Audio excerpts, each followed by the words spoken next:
Assalamualaikum warahmatullahi wabarakatuh, Bapak, Ibu, dan teman-teman yang ada di Dusun Rodur.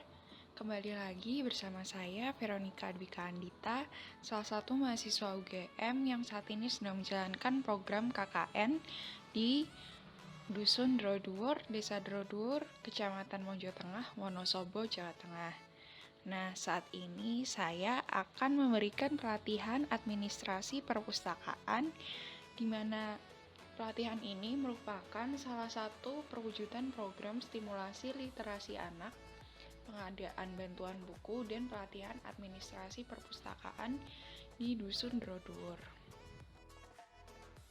Apa itu perpustakaan? Perpustakaan sendiri menurut UU Republik Indonesia Nomor 43 Tahun 2007 adalah sebuah institusi pengelola koleksi tulis, karya cetak, dan atau karya rekam secara profesional dengan sistem baku guna memenuhi kebutuhan pendidikan, penelitian, pelestarian, informasi, dan rekreasi para pemustaka. Salah satu contoh perpustakaan itu sendiri ada Taman Bacaan Masyarakat. Sebenarnya Taman Bacaan Masyarakat itu digolongkan dalam jenis perpustakaan umum. Menurut buku pedoman penyelenggaraan Taman Bacaan Masyarakat, Taman Bacaan Masyarakat adalah sebuah tempat atau wadah yang didirikan dan dikelola baik masyarakat maupun pemerintah untuk memberikan akses layanan bahan bacaan bagi masyarakat sekitar sebagai sarana pembelajaran seumur hidup dalam rangka peningkatan kualitas hidup masyarakat di sekitar Taman Bacaan Masyarakat. Jadi, Taman Bacaan Masyarakat itu biasanya didirikan di tingkat desa atau kecamatan, yang sebenarnya sama aja dengan perpustakaan desa atau perpustakaan kecamatan. Di dalam pengelolaan perpustakaan, itu bergantung pada visi misi dari masing-masing pemilik atau pengelola. Terdapat dua jenis sistem pelayanan perpustakaan, yaitu sistem terbuka open access atau sistem tertutup closed access. Sistem terbuka ini hampir sama seperti perpustakaan-perpustakaan pada umumnya, di mana pengguna dapat langsung mencari, memilih, serta menemukan koleksi buku yang mereka butuhkan tanpa perlu bantuan dari petugas. Nah, ketika memenuhi kesulitan, baru deh pengunjung bertanya kepada petugas. Sedangkan sistem tertutup ini pengunjung nggak boleh dan nggak bisa seenaknya mencari dan mengambil koleksi yang diinginkan, tapi harus dicari oleh perpustakaan. Jadi pengunjung itu nggak punya akses langsung untuk melihat koleksi-koleksi buku yang dimiliki oleh perpustakaan tersebut.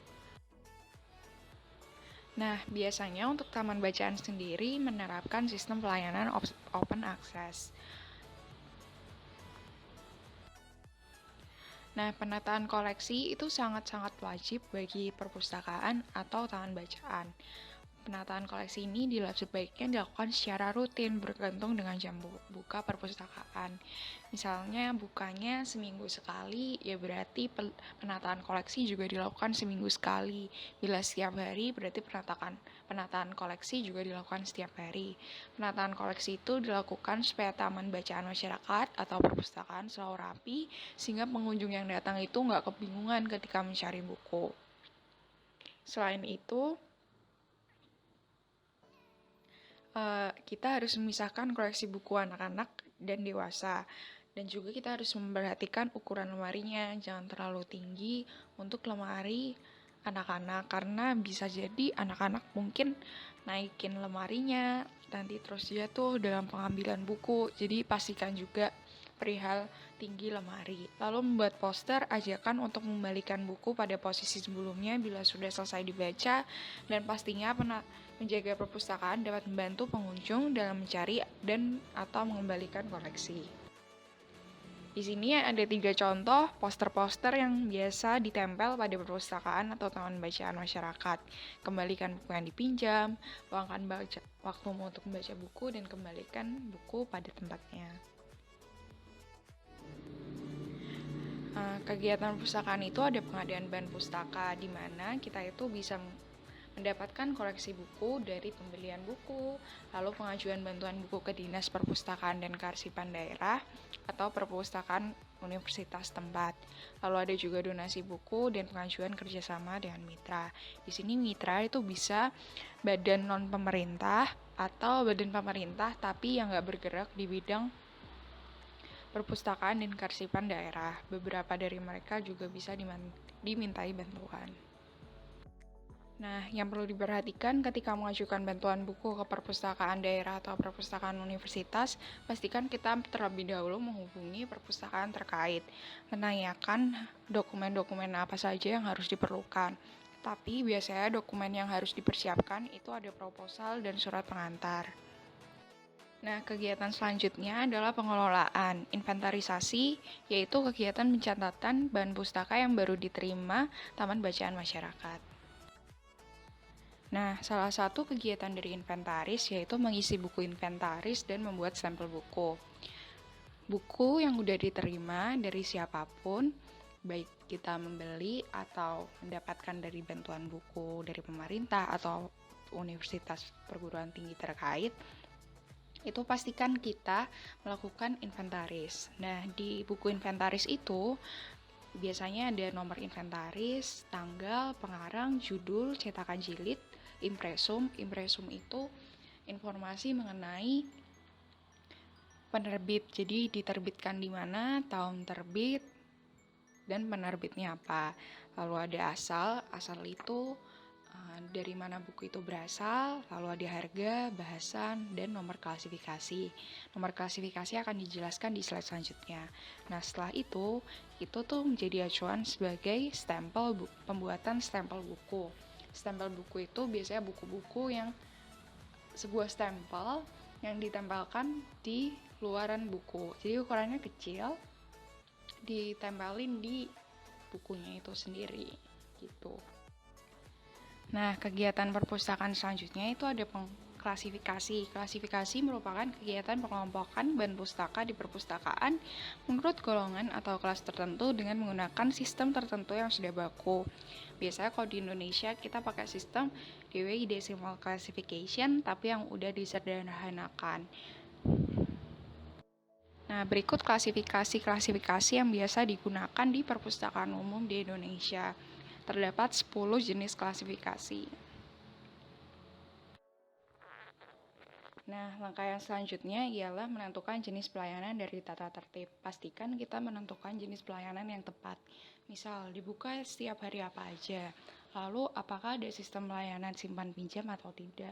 Kita juga memperhatikan SDM dari pengurus perpustakaan itu sendiri. Apakah keberatan atau tidak melaksanakan sistem layanan simpan pinjam. Karena kalau misalnya kita menerapkan layanan sistem simpan pinjam itu memerlukan sumber daya yang rajin, teliti, dan pastinya mau berkorban waktu banyak untuk perpustakaan.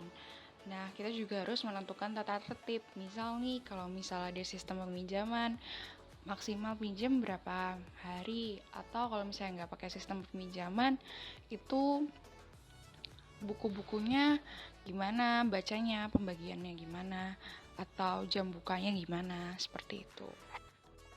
Nah, untuk administrasi koleksi, kita tuh harus menginput buku-buku, informasi buku-buku ke dalam buku induk. Lalu pastinya kalau misalnya kita menerapkan sistem peminjaman, kita harus punya lidah buku, kartu buku, dan kartu peminjaman sebagai catatan peminjaman.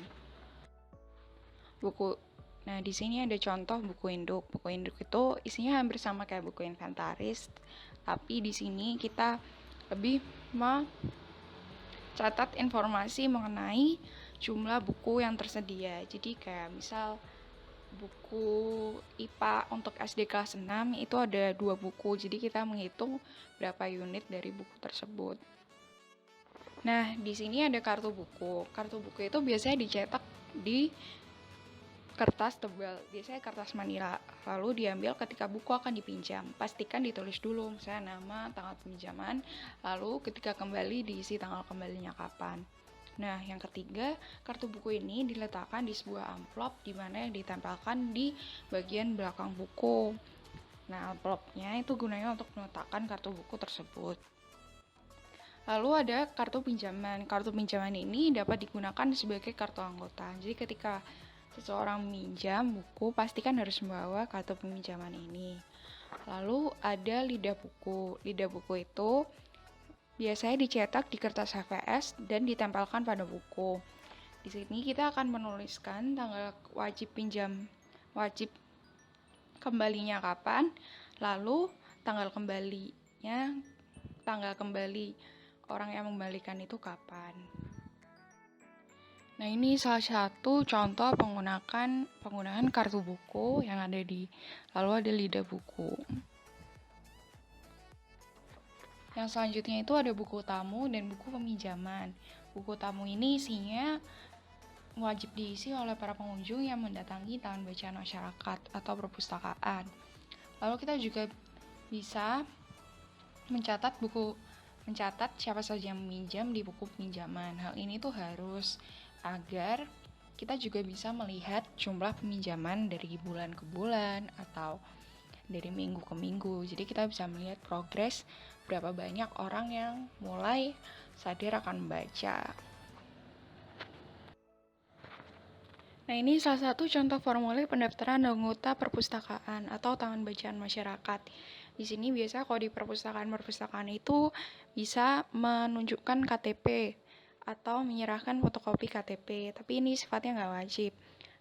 Tapi untuk mengecek apakah warga desa tersebut atau tidak, itu juga bisa menggunakan KTP.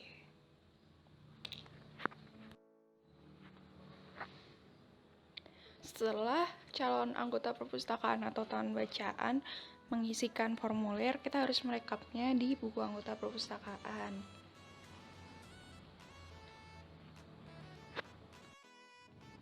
Faktor pengelola memerlukan pertimbangan yang matang, mengingat taman bacaan adalah termasuk dalam pelayanan terhadap publik atau perpustakaan desa ya di sini teman-teman. Apabila ditempatkan, orang yang terpaksa dan kurang menyukai pekerjaan, maka akan sangat menghambat pengembangannya di kemudian hari. Oleh karena itu, berdirinya taman bacaan atau perpustakaan biasanya lahir dari swadana dan swadaya masyarakat. Nah, karena itu, keterlibatan dari pengurus daerah di lingkungan tersebut juga ikut menentukan. Pihak orang tua, para remaja, dan masyarakat sekitar di lingkungan tersebut bisa diikutsertakan dalam pengelolaan taman baca. Dengan melibatkan mereka, masyarakat akan merasa ikut bertanggung jawab untuk kemajuan dan kelestarian dari taman baca tersebut.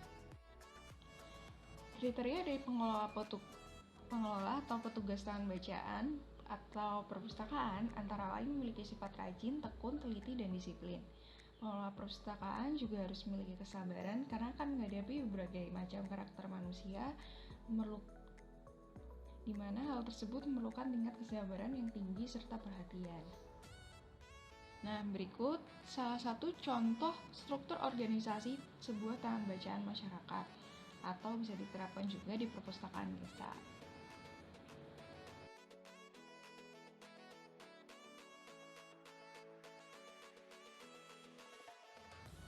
Ya, sekian pelatihan administrasi perpustakaan. Terima kasih banyak Bapak Ibu dan teman-teman yang sudah mengikuti pelatihan ini. Matur nuwun dan mohon maaf bila ada kesalahan dalam penyusunan materi dan penyampaian.